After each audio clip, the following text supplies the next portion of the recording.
usang adlaw ipapahulay sa kadalan pag kamo magkahilusa.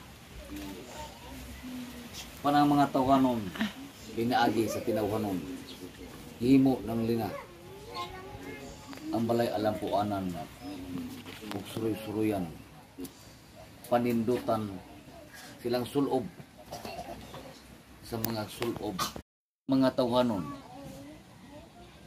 mulakaw ug sila magsuroy-suroy ug magpakita nga sila usa ka adunahan, magpakita sila usa adaghang salapi gumikan sa pagkatawhanon.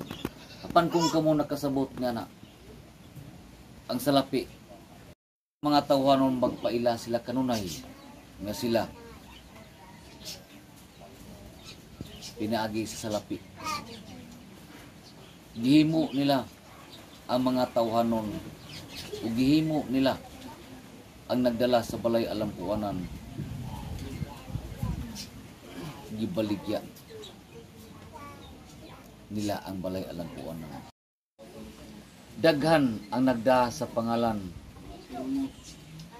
samahan o sa anak samahan gihimo nila ug ipangwarta.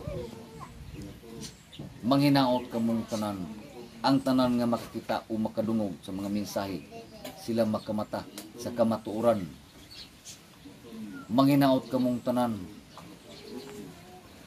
kamo nga gipili samahan kamo magmata. Nindot ang dautan nga siya magbago kay kamo nga usa ka bag-o nga iya daan samahan ug kamo mubalik sa pagkadautan lisod kamo dawaton samahan. Manginaot kamong tanan makasabot na matagkayag pagka-Diyos ang salapi o ilang ipagka-Diyos.